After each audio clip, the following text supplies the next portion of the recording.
বসিরহাট কেন্দ্রে আমরা জয়লাভ করেছি আপনারা জানেন।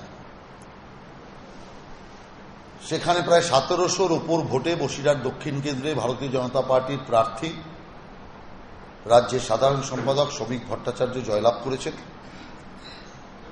কিন্তু তার সার্টিফিকেট এখনো দেওয়া হচ্ছে না এবং তৃণমূল কংগ্রেসের পক্ষ থেকে এই ওদের যে হার সেইটাকে জয়ে পর্যবসিত করবার জন্য বিনা কারণে রিকাউন্ট ইত্যাদি দাবি করে, পুনর্গণনা দাবি করে ভারতীয় জনতা পার্টির জয়কে নষ্ট করবার এক চক্রান্ত করা হচ্ছে।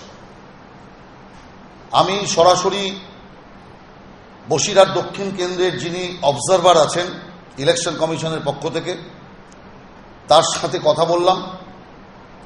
তিনি আমাকে আশ্বস্ত করেছেন যে যাই দাবি থাকুক, যাই থাকুক, রিকাউন্টের কোনো প্রশ্ন নেই, পুনর্গণনার কোনো প্রশ্ন নেই। শুধু একটা মাত্র মেশিনে 27টা ভোট আছে, সেই মেশিনটি খুলতে পারেনি। ইভিএম মেশিন না খোলার জন্য আপাতত সার্টিফিকেট তারা দিতে পারছেন না।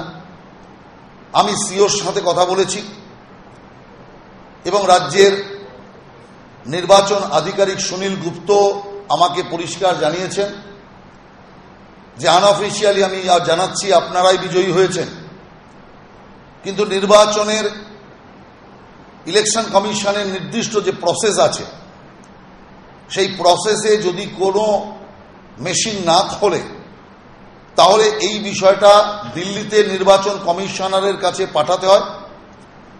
নির্বাচন কমিশনারের কাছ থেকে গ্রিন সিগন্যাল এলেই তবে সরকারিভাবে নির্বাচন কমিশন কাউকে বিজয়ী ঘোষণা করতে পারে, আর তার জন্য আমাদের অপেক্ষা করতে হবে।